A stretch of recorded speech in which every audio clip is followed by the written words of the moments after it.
last video, I shared a carnivore grocery trip because we do eat the carnivore diet. However, we don't eat it perfectly. Some things that we add are seasonal fruits that we grow. We also have been experimenting making different sauces to flavor our meats. And I also make this red raspberry leaf kombucha, and I'm going to share with you today how I make it. Just a really great substitute for soda, transitioning your kids from soda to healthier drinks. Nice to add to meals. We drink this a few times per week. If you're not familiar with kombucha, you need a kombucha scoby, tea, and sugar.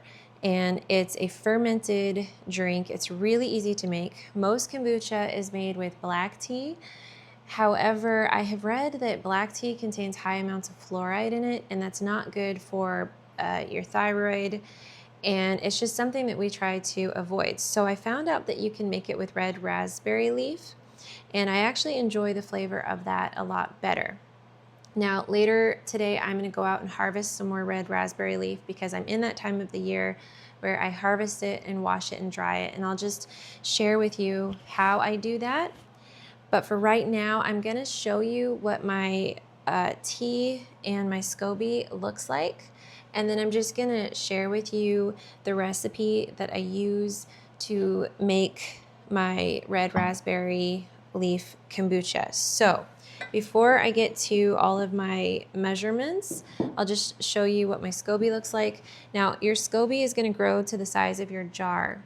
I use a really big jar because there's a lot of us and I like to ferment a lot of tea.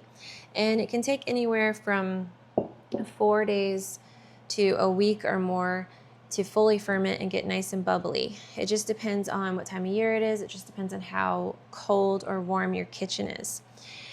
I cover my jar with a cloth, and then I will put this little rope string around that because in the summertime I have had my kombucha attract fruit flies, and they'll lay their eggs in the kombucha SCOBY, and then I just end up throwing it out, and I hate that. So far this year, I haven't had that happen, and I think it's because I'm using this little method with a string around the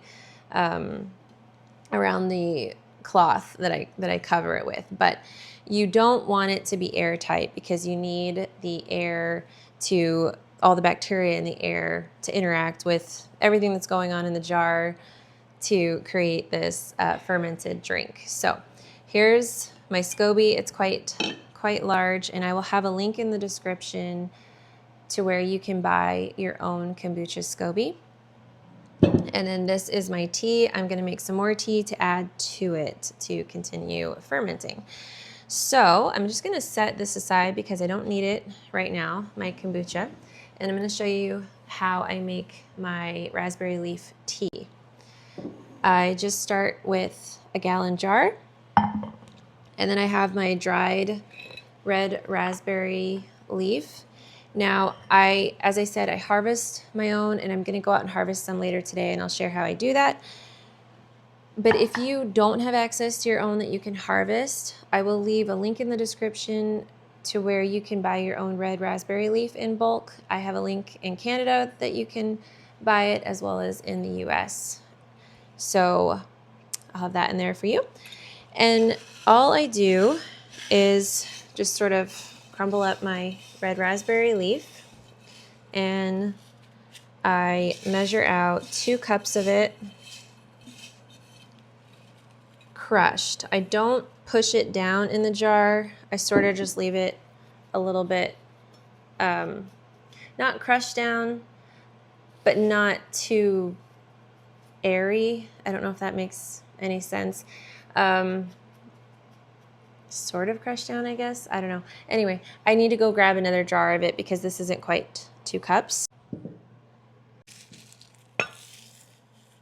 You can make kombucha with anything that has tannins in it because that's what causes the fermentation process. Something else that I've made kombucha with has been chaga. I don't know if you're familiar with chaga, but it's a mushroom that grows on birch trees, and it's supposed to be really good for you. Since eating carnivore, though, I don't know if I'm going to keep buying things like that. I don't know. I'm reading conflicting things. I'm learning more things. Maybe we won't always do kombucha. I'm not really sure. But for right now, I just really love making it. And it's a resource that I have available to me. So we're just going to keep doing it in the meantime. All right. So there's my 2 cups of red raspberry leaf. And I'm going to put it into my gallon jar. And I'll write the recipe or the measurements of this. I'll write this out in the description. Now I'm going to add my boiling water, and it's going to be 3 liters or 3 quarts of hot water that I'm going to add to this.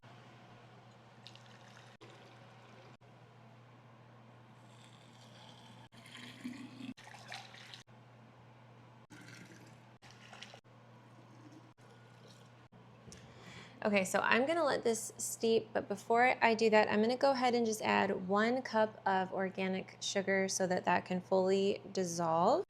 And I'm gonna stir it around to make sure all my leaves are submerged in the water so that it can steep. And then once this is cooled and all my sugar has dissolved, I'm going to strain it into my kombucha, and then it'll just take a few days to ferment. And I am gonna go out and harvest some raspberry leaf. I've got that in my schedule for the day, and I will share just straining this out and where I leave it on my counter. But I'm also gonna just cover this with a cloth while it steeps. Okay, and that's it for right now. This time of the year, the raspberry fruit is pretty much done, and now there are all of these lovely dark green leaves that have been growing all summer on the raspberry leaf plant. All I do is pick the nicest leaves to harvest, wash, and dry. For my climate, I usually need to get this done before October, sometimes earlier, because once we have a frost, the leaves are wilted and bitter. So I just wash them and put them in my dehydrator at about 100 degrees for about 4 hours. I want to store these over the winter, so I make sure that they are good and dry before jarring them. You can leave them out to air dry, it just takes longer. What I love about red raspberry leaf tea is that this makes the best flavored kombucha. I find black teas to be a bit bitter and acidic, and I had mentioned that the leaves of black tea accumulate fluoride from the soil, and this is something we are trying to avoid. Red raspberry leaf is a fluoride-free option that has enough tannins in it to ferment and creates a light, herbal soda-like beverage when added to sugar and a kombucha scoby. I find it doesn't bother my stomach the way most teas do. It's also a nice variation to a high-fat, high-meat diet. So once my tea is cooled, I add it to my kombucha scoby, and I just leave that out on my counter with a cloth. You don't want it to be airtight, as the bacteria and yeast from the scoby need to interact with the bacteria and yeast in the air to create this bubbly fermentation. So it is really easy, really delicious. I hope you give it a try. Leave me a comment with questions and check out the description for the links.